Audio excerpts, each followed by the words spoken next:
Greetings, everybody. It's Jim, and today we've got Orbit War, another space game from Steve Jackson Games, around the same time era as Starfist. Okay, and it doesn't surprise me that he would come out with a couple of these space games because the company he used to work for, Metagaming, came out with a few space games of their own that he did some work on. He got Warp War, Trailblazer, and Artifact. Now, I know he edited one of those. I'm not saying he did work on all of them, but I'm sure he was around it and did some playtesting to some degree. But all these games always had something to do. It was not that far into the future, and this was not like space opera. It was always really grounded. Like this game is pretty much about the United States and the USSR in the 80s going to war with satellites and such. Very interesting concept. So today I am going to be showing you the unboxing near mint version of Orbit War. Yes, that's right. It's a near mint version. It's an opened copy, but that's the way I like to buy my older games anyway, right? I mean, $90 was a lot to shell out for Starship Troopers. I don't regret a thing, but that had a purpose to buying that. But I wouldn't do that to every game, I think. But anyway, what I'm going to be doing today is I'm going to be moving my main camera over to take the shot of the unboxing. My first unboxing was Starship Troopers I just told you about. And it was impromptu, and I'm taking a shot with my camera, my phone, and I'm trying to unbox this $90 box set that I just purchased and not trying to mess it all up with one hand. So that was a real challenge. It was raw but genuine, right? And the other time I did was with Starfist, and that unboxing I took my phone and put it on a mount, and that worked well. But this is going to work a lot easier in post-production because of file types and such like that. But don't worry about that. Right now, just give me a moment while I move the camera. All right, here we go. We got it. Oh, good shot, good shot. I had to do that blind, so I'm kind of glad that worked out. You get to see some of my cool stash back here. Silent Death, that's coming. That's a video coming. So let's unbox this, shall we? All right. Orbit War, opening it up. First thing we notice is, of course, the dice. We're gamers. It's dice first. There's 2 dice there for you. Try to remember to make sure the camera, look at the camera. I want to look at the game, but I got to make sure you can see the game, right?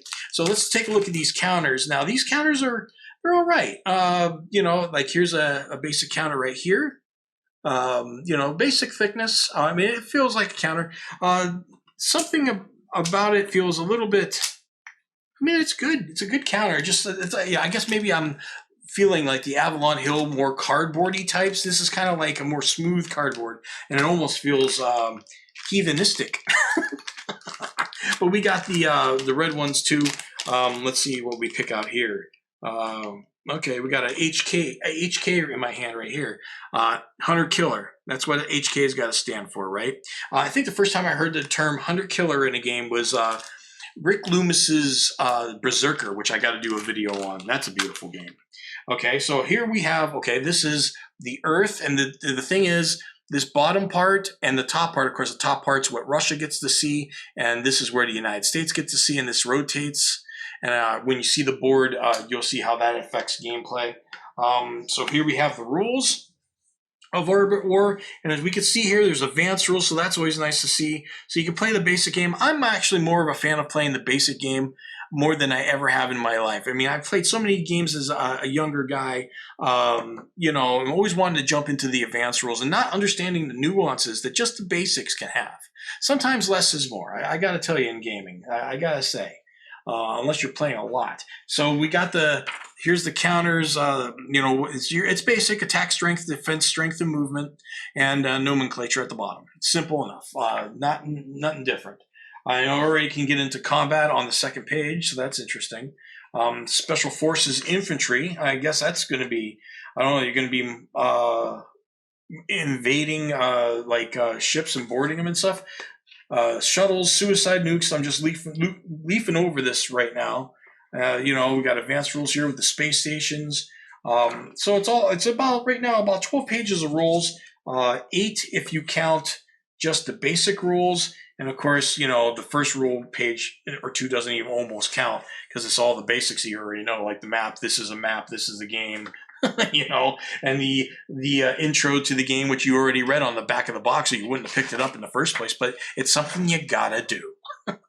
So even better, here's a quick start, so you can just start it right off the bat, basic game, I guess. So it just talks about the total force plan and everything. Does it give anything for my combat and stuff? It probably just sets everything up real simple. I'm going to have to look at that and see. Maybe I'll do a video just on that. Now, the creme de la creme here, we've got the big old map.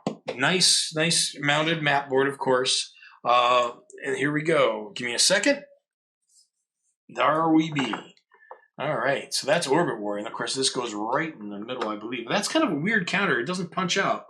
Maybe that's for something else. Okay, maybe it doesn't go there. But this is a nice board. A lot going on. Interesting color scheme, for sure. Red and yellow and blue. I mean, just really wild. Imagine with all these. I don't know. I guess you're doing a. It's got to be a lot interesting. It's I guess it's a weird color scheme, isn't it? That's what my first thought is. I'm not saying I don't like it. I'm just saying it's different. I guess they're trying to go for that, 1980s computer feel, right? They didn't have a lot of graphics and stuff like that. Maybe that's where my mind's not picking it up. So I guess that's what they're going for. So that is okay. Am I folding this the right way? There we go. Boy, oh boy. Boy, oh boy, what have I hit that. So anyway, that's the unboxing for Orbit War there. And I guess, everything's there, and I'm going to have to do a game with you guys sometime. I'll do that intro scenario, and I guess I will see you guys next video.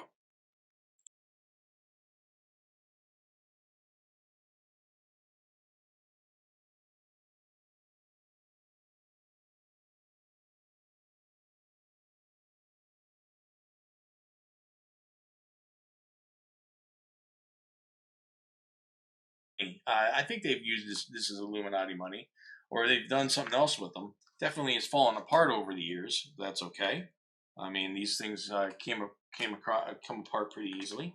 Now let's see what else we got. Oh, they came right apart. Then we got this, which is just, oh, come on. There we go. Little pieces there, imperial markers, I'm assuming. Pick up and deliver. This is definitely going to be just like, it's Star Traders. That's the idea. It's going to be about trading. I wonder how, and there's quarantine markers too. Maybe they got COVID-19 out there, huh? But it's just like, it reminds me of a lot of Firefly, possibly. Oh boy, look at that top. Look at that. Totally got smashed. So let's take a look at the map here. This could be a saving grace for this, because so far the components were like, eh.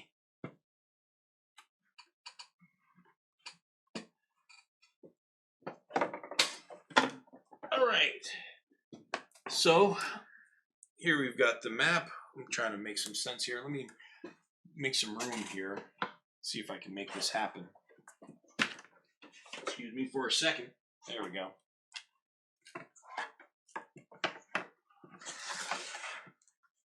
All right. So obviously there's going to be a lot of movement going around. It's all going to be about taking the quickest route to get somewhere. I got prestige marker over here. This is where you can petition people for better contracts, I'm assuming. Better engines. How many jumps things take. 1987. 1987 this was made. So yeah, I was right about the late 80s, early 90s in my head, kind of like Orbit War and Starfist. So definitely that's the unboxing basically. I think I would definitely, just by looking at it already, do some upgrades if this stays in my collection at all. I wanted to see it though, and it's kind of hard to get rid of, quite honestly, guys. I got so many of Steve Jackson games, and it's all space games. So I definitely think it'll stay. It's just a matter of, am I going to upgrade it? And so I'm going to be interested in playing it. I'll give you guys a review on that as I play it and tell you how things went. And I'll see you next video.